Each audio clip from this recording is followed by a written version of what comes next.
来看高雄林园苦架古厝呢，这八月传出土地被互人规栋100年旧厝会甲撸掉，真侪民众唔甘这壁栋顶头的传统花砖就安尼毁掉。除了翕相记录以外，也还有相关单位来抢救。在地机关虽联络台湾花砖博物馆来斗3工，用3工的时间顺利甲顶悬800花砖图拢甲伊拗落来。官方表示讲，这修复需要1年时间，日后呢会放伫咧博物馆展览。 台湾花砖博物馆的师傅摕电动针啊在拍壁，那下手的动作爱紧密，佮随时注意花砖的状况。因为高雄林园这栋苦架古厝，正新壁道顶悬砖塔的花砖，拢已经有100年的历史。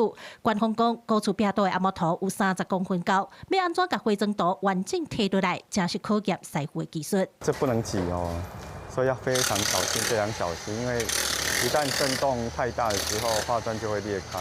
林园苦架古厝伫8月传出土地转卖，新地主要甲古厝规栋撸掉起店面，迄当阵就民众画声，希望会当保存壁道的珍贵花砖。有议员接到消息，去甲地主协调，当时找来花砖博物馆斗3工，用3工的时间，才甲顶悬的800花砖图完整保留落来。官方表示，无论是忠孝节义的故事，还是孔雀牡丹的花草，拢是100年前台湾艺术一笔一笔手工画出来的。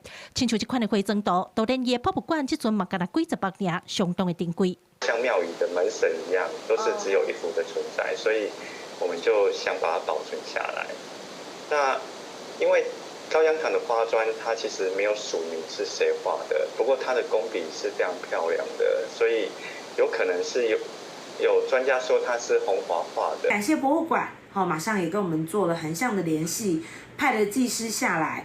那用非常精密的技术呢，用切除把这些过往的陵园风华保留下来。虽望100年古厝留袂掉，不过刚才有这花砖图会当带咱见证台湾传统社会甲文化的水。官方表示，修复工作大约要1冬，除了甲阿摩图土好清气，还要浸药水洗白净。到时修复好势，就会放伫馆内公开展览。